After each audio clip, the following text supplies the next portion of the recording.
Salut a tous, como ça va? J'espère que vous allez bien. Esse é o quinto episódio da viagem da Paula a Paris. Ouça essa história desde o primeiro episódio para não perder nenhum momento dessa aventura. A transcrição desse episódio vai ser enviada no grupo do WhatsApp. E se você quer aproveitar a viagem da Paula para aprender mais e, quem sabe, se preparar melhor para a sua própria viagem, adquira o Carnet de Voyage de Paula, o material de estudos da temporada.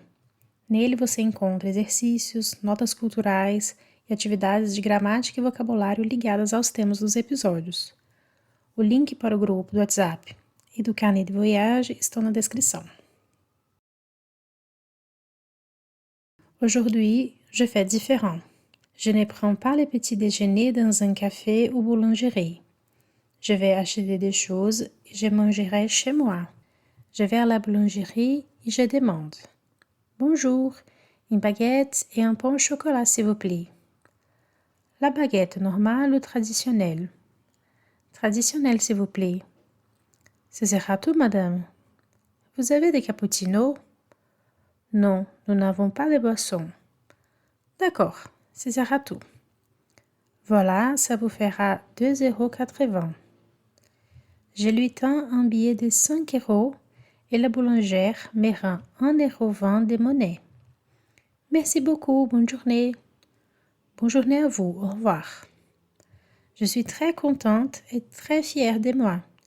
J'ai réussi à parler sans trop d'efforts. Ensuite, je vais à l'épicerie. J'achète une bouteille de 50 centilitres de lait, une plaquette de 125 g de beurre et une boîte de cappuccino soluble. Voilà, j'ai tout ce qu'il me faut pour un bon petit-déj. À la maison, je réchauffe un peu la baguette dans le four pendant quelques minutes. Et après, je tartine du beurre. Ça fond et ça dégage une odeur merveilleuse. Il est 8h30 et je quitte la maison. Cette fois-ci, je prends le bus et pas le métro. Je regarde sur l'appli de mobilité à Paris. Je dois prendre la ligne 74. En bus, je peux voir les rues et les endroits moins connus. C'est une autre façon de découvrir la ville. Dans 25 minutes, je suis devant la pyramide en verre à l'entrée du musée du Louvre. Le soleil se reflète sur les vitres et des centaines de touristes prennent des photos. Certains prennent la fameuse photo où ils tiennent la pyramide du bout des doigts. C'est une scène très drôle. Il y a 2 quais, l'une pour la billetterie et l'autre pour ceux qui ont déjà acheté les billets en ligne. C'est mon cas, car j'ai le Pass Musée de Paris, un ticket qui me permet de visiter plusieurs musées. Je pense qu'il me faudra 15 minutes pour y accéder. J'en profite pour télécharger le plan du musée et regarder mon cahier. J'ai noté ce que je vais voir parce que le musée est immense et malheureusement, je ne peux pas tout voir d'une seule journée. Je vais visiter les collections d'antiquités égyptiennes, les sculptures grecques et romaines et les tableaux italiens. Soudain, des sirènes résonnent. Il y a une tension dans l'air. Les fonctionnaires du musée annoncent que le musée est fermé. Les policiers arrivent et isolent l'entrée du musée. Qu'est-ce qui s'y passe? Quelqu'un demande à la voix haute. Des œuvres ont été volées au musée. Quoi? Oui, des joyaux ont été dérobés au musée. J'en reviens pas. Un vol au musée, c'est incroyable. Comment ça a pu se produire? Les musées informent que ces portes seront fermées pour le reste de la journée. C'est vraiment dommage tout ça. Alors, qu'est-ce que je vais faire maintenant? Je regarde dans mon carnet.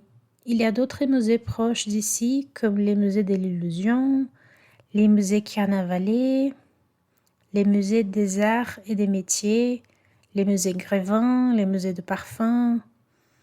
Je vais d'abord au musée carnavalais. C'est le musée consacré à l'histoire de la ville de Paris, depuis l'Antiquité jusqu'à nos jours. Ah, c'est fascinant.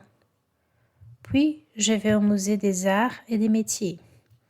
Ici, je trouve des collections consacrées à l'histoire du savoir scientifique et technique. Les collections racontent l'évolution dans les domaines comme les instruments scientifiques, les transports, la communication. La collection sur les automates est particulièrement chouette. J'ai faim. Dans un café à emporter, j'achète un panini au jambon cru et mozzarella et un thé glacé. C'est un repas léger. Je marche quelques minutes et je trouve un petit jardin, je m'installe et je mange tranquillement. Après avoir repris mes forces, je continue. Je pense visiter l'Arc de Triomphe. Il est très loin, donc je prends le métro. L'Arc est sur la place de l'Étoile, d'où sortent 12 importantes avenues de Paris, la plus connue, les Champs-Élysées. J'achète les tickets pour visiter les musées à l'intérieur du monument et aussi monter dans la terrasse. Les sites de l'Arc proposent une application en ligne pour découvrir les détails du monument gratuitement. D'ailleurs, plusieurs musées proposent des guides de visite que tu peux ouvrir directement sur ton portable. C'est beaucoup plus pratique. Je mets mes écouteurs et j'écoute les explications sur l'histoire du bâtiment et sur les façades. J'aime bien découvrir des monuments comme ça, avec des guides sur mon portable. Je n'aime pas du tout des visites guidées en groupe. Je finis ma visite en montant sur la terrasse. Il y a une vue panoramique de la ville. Le soleil est déjà bas dans l'horizon et sa lumière dorée recouvre Paris. Oh, le lampadaire des Champs-Élysées s'allume. Et c'est par là que je vais me balader. Il y a du monde sur les trottoirs. Le trafic est lourd car c'est l'heure des pointes. La ville devient bruyante. Je marche jusqu'à la place de la Concorde et je rentre à la maison. Demain, j'ai une autre tour guidée dans mon portable. Je vais découvrir un coin bohème et artistique de Paris. Et aussi, manger une crème brûlée très spéciale.